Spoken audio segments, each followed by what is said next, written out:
انتظار تھا نا بھائیوں کا کنان سے آنے والوں کا. فرمانے لگے سب سے 2 سوال پوچھنا. جب کنان والے آئے نا ان سے صرف اتنا پوچھ لینا کہ وہ کہاں سے آئے ہیں. اگر پوچھے نا کنان سے آئے ہیں تو پھر یہ نہ پوچھنا کیا لے کے آئے ہیں, پھر میں جیب میں خود ٹٹول لوں گا وہ کیا لے کے آئے. باقیوں سے 2 سوال. جب میرے بھائی آئے نا, بھائی بھائیاں دے ویری ہوندے تے بھائی بھائیاں دیاں باواں, جب میرے بھائی آئے تو ان سے یہ نہیں پوچھنا کہ وہ کیا, بس یہ پوچھنا کہ کہاں سے, اتنی بات پوچھنا, باقی میں پوچھ لوں گا. آپ فرمانے لگے رب بھی فرشتوں سے کہتا ہے تم قبر میں نا میرے بندوں سے زیادہ سوال نہ کرنا, بس یہ پوچھ لینا مجھے مانتے ہیں, میرے نبی کو مانتے ہیں. قبر میں تم اتنے سوال پوچھ لینا, باقی لے کے کیا ہے وہ میں خود ہی پوچھ لوں گا. فرشتوں کے سامنے رب کریم اپنے بندے کو بے آبرو کرنا, بس تو یہ بتا دے اللہ رسول کو مانتا ہے کہ نہیں. باقی جو تیرا حساب کتاب ہے نا, اللہ فرماتے ہیں میں قیامت میں کر لوں گا, میں پوچھ لوں گا اس کا کیا علاج کرنا ہے, بس تم اتنا بتا دو مجھے مانتے ہو, میرے رسول کو, میرے بھائی, میرے نبی کریم علیہ السلام. فرماتے ہیں جو بندہ توبہ کرنے والا تھا, اللہ کی بارگاہ میں آنے والا تھا, بار بار توبہ کرتا تھا, احساس رہتا تھا, اسے احساس تھا, آیا کرتا تھا, پھر بھی غلطیاں ہو گئی, قیامت کے دن رب کریم اپنے فضل کی چادر اس پہ ڈالے گا, فضل کی چادر ڈالے گا, اور رب کریم اس سے پوچھے گا یہ گناہ کیا تھا.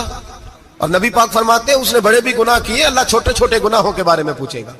یہ غلطی کی تھی, یہ گناہ, بندہ ڈر رہا ہے, وہ کہہ رہا ہے پتہ نہیں سزا کیا ملے گی, کیونکہ دنیا میں بھی ڈرتا رہا, یہاں بھی ڈر رہا ہے. شرط یہ ہے کہ احساس والا ہو, آتا رہو, پھر بھی غلطیاں ہو گئی, خیال کرتا تھا, محنت کرتا تھا, نیک ہونے کی جدوجہد کرتا تھا, کوتاہیاں رہ گئی. یہ گناہ کیا تھا یا اللہ بھول گیا تھا, یہ گناہ کیا اللہ مجھ سے غلطی ہو گئی, یہاں بھی کیا تھا یا اللہ غلطی ہو گئی.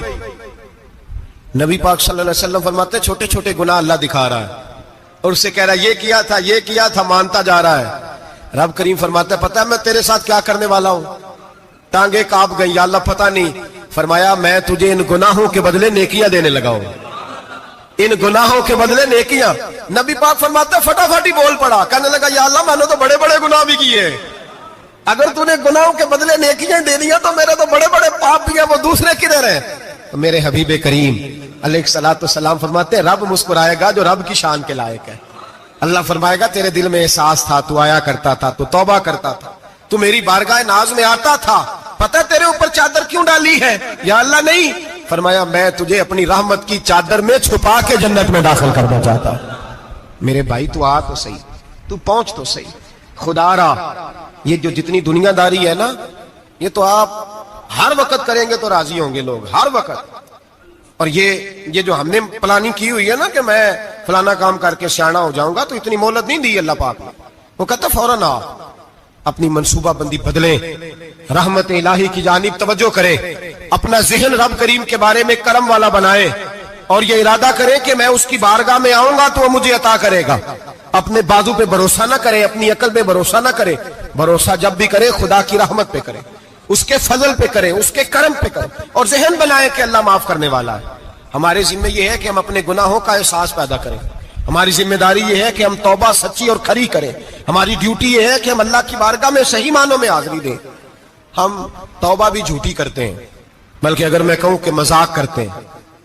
شب برات آنے والی ہے نا, کس دن ہے, جمعرات کو شب برات آئے گی. کچھ لوگ تو خیر ویسے ڈٹ جاتے ہیں, کہتے ہیں ہم نہیں مانتے, وہ پکے لگے ہوئے ہیں, وہ کہتے ہیں نہیں عبادت نہیں کرنی چاہیے. میں نے کہا یاد بس کرو, چھوڑ دو. اب اللہ کی عبادت کرنے کے لیے بھی تم سے سند لینی پڑے گی کہ مولوی صاحب اجازت دے, نفل پڑھ لیں, اجازت لینی پڑے گی. اور بندے بڑے سمجھدار ہیں, وہ کوئی سیاسی بندہ دوسری پارٹی کا آ جائے تو اسے مطمئن کر لیتے ہیں, کوئی بسرا دوسری جماعت کا مسئلہ پوچھ لے, کہتے ہیں مولوی صاحب پوچھ کے دساں گا. یہ موٹی سی بات ہے. شب رات کو کیا ہوتا ہے, عبادت. کیا ہوتا ہے, بول کے بتائیں, یہی ہوتا ہے نا. تو اس کے لیے سرٹیفکیٹ کی ضرورت ہے جی. والذین یبیتون لربہم سجدا وقیاما, اللہ فرماتے ہیں میرے بندے ساری رات گزار دیتے ہیں یا قیام کرتے ہوئے یا سجدہ کرتے ہوئے.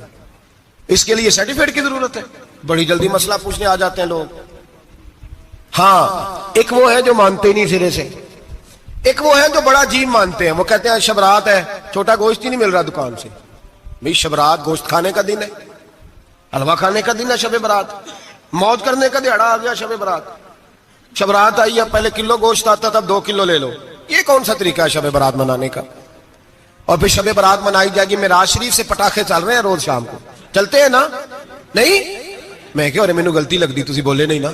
چلتے ہیں پٹاخے؟ کون بیچتا ہے پٹاخے؟ ہندو، سکھ، یہودی؟ چلاتا کون ہے؟ کس نے کہا چلانے کو؟ اس میں کوئی کسی فرقے کا بھی اختلاف نہیں ہوتا. ڈرنا چاہیے اللہ پاک سے. اللہ جہنم کی آگ ٹھنڈی کرتا ہے، ہم جلاتے ہیں شب رات کو. رب فرماتا ہے ٹھنڈی ہوگی، ہم جلا رہے ہیں. بچے پٹاخوں کے پیسے پڑوسی سے لے کے آتے ہیں کہ ہم سے لیتے ہیں؟ ہم منع کیوں نہیں کرتے؟ جوتے نہ پالش کرنے پہ تو تھپڑ لگتے ہیں، تو پٹاخے والے بچے کو نہیں پوچھا جا سکتا؟ باپ کی ذمہ داری ہے. اور محدثین نے مسئلہ لکھا ہے، اگر بچہ نابالغ کوئی غلطی کرتا ہے تو اس کا باپ ذمہ دار ہے، جواب دے اس کی جگہ پہ. ان کو سمجھائیں. شب برات آئے گی، پھر توبہ ہوگی، ہر مسجد سے رونے کی آواز آئے گی، زور زور سے لوگ روئیں گے، تڑپیں گے، اجتماعات ہوں گے، بڑے بڑے اجتماعات ہوں گے. توبہ کریں گے لوگ، کریں گے نا انشاءاللہ تعالی. آئیں گے نا لوگ مسجدوں میں. پھر سویرے جھوٹ بند ہو جائے گا نا، اگلی صبح ملاوٹ ختم، کم تولنا ختم. یہ کیسی توبہ ہے؟ وہ دکاندار جو شبرات والے دن غلط سوجی فروخت کر رہا ہے، ملاوٹ والی چینی بیچ رہا ہے، تاکہ دوائیوں میں دھوکہ دیتے ہیں لوگ. دوائیوں میں دھوکہ دیتے ہیں. ایک ڈاکٹر خود مجھے کہنے لگے، وہ میرے دوست ہیں، ہلکا پھلکا کورس کیا ہوا ہے، کہتے میرے دوست ہیں کئی سارے لوگ. تو ایک ایسا ہی ہمارے شعبے کا آدمی تھا، تو اپنے ابا جی کو وہ ڈرپ لگانے لگا، تو ابا جی کہنے لگے پتر مینو اصلی لا دے تیری مہربانی، مینو اصلی لا دے تیری مہربانی، لوکھا علی نہ لا دے. یہ حال ہو گیا. مجھے بتائیں وہ قوم اخلاقی طور پہ کتنی گر چکی ہے جو دوائیوں میں زہر بیچتی ہے، دوائیوں میں. اور میں انشاءاللہ کسی موقع پر تفصیل سے اس پر گفتگو کروں گا، بڑی تفصیل سے. میں نے بہت سی معلومات اکٹھی کی ہیں کہ کتنا ظلم کرتے ہیں یہ لوگ، لکھنے والے بھی، لانے والے بھی، بیچنے والے بھی، کتنے بڑے مجرم ہیں. صحت کے ساتھ کھیلتے ہیں. صحت بارہ لام دام برسر. مطلب جس آدمی نے دھوکے کا مال لا کے رکھا ہے شبرات والے دن کے رات توبہ بھی کرنی ہے اور سویرے یہ بیچنا بھی ہے، وہ توبہ کرنے آیا ہے. جس نے دھوکے کا مال لا کے رکھا ہے کہ سویرے بیچنا ہے اور رات توبہ بھی کرنی ہے، وہ توبہ کر رہا ہے کہ مذاق کر رہا ہے؟ توبہ میری توبہ، استغفر اللہ، یا اللہ معاف کر دے، اونچی اونچی آواز میں رو رہا ہے، اور سویرے سارے چکر وہی ہیں. یہ کیسی توبہ ہے؟ توبہ کیا ہے؟ میرے نبی پاک علیہ السلام کے غلاموں نے توبہ کی تقسیم کی. حضرت حسن بصری سے کسی نے پوچھی توبہ کیا ہے، تو آپ نے فرمایا توبہ یہ ہے کہ جب تو توبہ کر لے تو پھر اس جگہ نظر نہ آنا جہاں کھڑے ہونے سے رب رسول ناراض ہوتے. اور فرمایا توبہ یہ ہے کہ جب تو نے توبہ کر لی پھر وہاں سے غیر حاضر نہ ہونا جہاں حاضری کا تجھے اللہ رسول حکم دیتے ہیں. یہ تیری توبہ ہے. اور اگر تو ایسا نہیں کرتا پھر تو نے توبہ نہیں کی، پھر تو نے مذاق کیا. میرے بھائی رحمت الہی آواز دیتی ہے کی طرف رجوع کریں، دوڑے اور رحمت کی امید رکھ کے آئیں. یہ سمجھ لیں کہ اللہ پاک، میں ایک بات اکثر کرتا ہوں، نبوت کا دروازہ بند ہوا ہے. داتا گنج بخش علی اجویری نے کہیں نہیں لکھا تھا کہ میرے بعد علی بن عثمان اجویری دوسرا نہیں آ سکتا. حضرت مجدد صاحب کہیں نہیں لکھ کے گئے کہ دوسرا مجدد الفسانی پیدا نہیں ہوگا. حضرت بہاءالحق نقشبند بخاری نے کہیں نہیں کہا کہ میرے جیسا ولی نہیں ہو سکے. بزرگوں نے کبھی نہیں کہا. تو جدوجہد تو کر. اقبال کہتے ہیں آج بھی ہو اگر ابراہیم کا ایمان پیدا، آگ کر سکتی ہے انداز گلستان پیدا. تو پروگرام تو بنا، آگے کی طرف تو سفر کر. میرے نبی کریم سید عالم صلی اللہ علیہ وسلم نے فرمایا تیرے آ جانے سے تیرا رب راضی ہو جاتا ہے. جب تو آتا ہے تو تیرا اللہ راضی ہو جاتا ہے. یہ جو ہماری مشکلات ہوتی ہے نا، جن میں ہم الجھے ہوتے ہیں، وہ جو ہمیں جادو ہو جاتا ہے، تویز کر دیتے ہیں ہمارے قریبی رشتہ دار، وہ تویز نہیں ہوتے، وہ ہمارے اعمال کی سزا ہوتی ہے. ہمارے اعمال کی سزا ہوتی ہے. ہم وہ ڈھونڈتے پھرتے ہیں کہ بابا مل جائے پھونک مارے صحیح کر دے، حالانکہ وہ ہمارے اعمال کی سزا ہے. ہمیں اپنی تربیت کرنی چاہیے ہمیں. اور ویسے بھی دم دروز تویز دھاگا میں اکثر کہا کرتا ہوں، میں کہتا ہوں میں نے کسی کتاب میں نہیں پڑھا کہ کوئی بندہ نبی پاک سے یمن سے دم کرانے آیا ہو کہ میں حضور سے دم کرانے جا رہا ہوں، مصر سے آیا ہو دم کرانے، شام سے دم کرانے آیا ہو. میرے نبی پاک کے پاس جو بھی آیا کرتا تھا نبی پاک کا دین سیکھنے آیا کرتا تھا. دم درود تو ایک ضمنی چیز ہے، ذلی چیز ہے، ہو گیا تو ٹھیک ہے، ورنہ اللہ پاک اگر بیماری میں راضی ہے تو نبی پاک نے خود بیماری کو سینے سے نہیں لگا کے رکھا. خود اللہ کے محبوب سید عالم صلی اللہ علیہ وسلم کا وصال بیماری کے ساتھ ہوا. تو بیماری تو مریدنی ہے میرے نبی پاک کی، وہ تو کنیز ہے حضور کے گھر کی. عام دام برسر مطلب کھری توبہ، سچی توبہ. اور کس طرح کی توبہ؟ میرے نبی کریم علیہ الصلوۃ والسلام نے ایک دن صحابہ سے پوچھا ایک بات تو بتاؤ، بخاری مسلم کی حدیث ہے، یا رسول اللہ پوچھئے.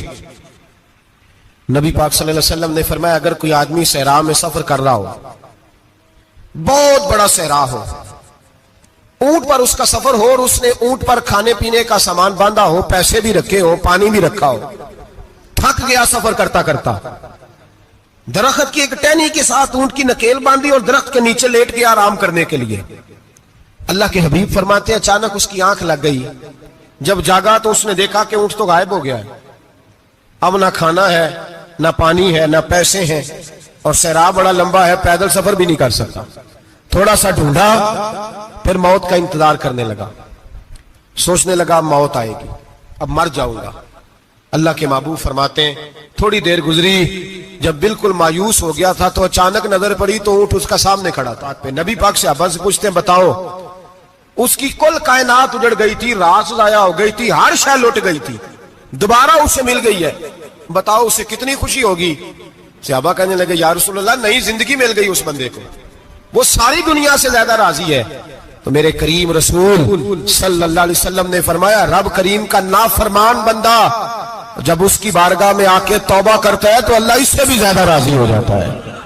نافرمان جب آ کے کہتا ہے یا اللہ معاف کر دے، آئندہ نہیں کرتا، میں اللہ تو راضی ہو جاتا ہے۔ اور حبیب پاک علیہ السلام فرماتے ہیں وہ اتنا کریم ہے، جب بندہ اپنے رب سے صلح کر لیتا ہے، توبہ کر لیتا ہے، تو اللہ زمین کو کہتا تو بھول جا میرے بندے نے گناہ کیا ہی نہیں، آسمان سے کہتا تو بھول جا میرے بندے نے گناہ کیا ہی نہیں۔ پھر رب کریم فرشتوں سے فرماتا ہے کہ مٹا دو جو تم نے لکھا تھا، میں نے اپنے بندے کے ساتھ صلح کر لی ہے۔ شب برات کو آئیں گے مسجد میں انشاءاللہ؟ کتنے بجے؟ نہیں جو سوچیا ہی نہیں ہے اس پاسے تھے، عصر کے وقت مسجد آئیں شب رات۔ کتنے بجے جی؟ عصر کے وقت آئیں، غسل کریں، مسجد آئیں، عصر کے بعد درود شریف پڑھیں اور مغرب سے لے کر فجر تک عبادت کریں۔ مغرب میں شام شروع ہو جاتی ہے، ایک رات جاگ کے دیکھیں، جاگنا پڑتا ہے، مریض ہو جائے تب بھی جاگنا پڑتا ہے، دکھ لگ جائے تب بھی وہ جگا لیتا ہے۔ بڑے بڑے جاگتے ہیں، بڑے بڑے جاگ لیتے ہیں، وہ جگا لیتا ہے، تندرستی بھی، صحت بھی، دولت بھی، اے سی بھی، پلنگ بھی بڑا اچھا، لیکن اگر وہ نیند نہ دینا چاہے تو بندہ ساری رات ہی تڑپ کے جاگتا ہے، تڑپ کے۔ اور بھوکا اتنا، روٹی کا بھوکا اتنا پریشان نہیں ہوتا جتنا نیند کا بھوکا پریشان ہوتا ہے۔ الجھ جاتا ہے انسان، وہ جگا لیتا ہے قبل اس کے کہ وہ خود جگائے، خود بخود جاگ جائے۔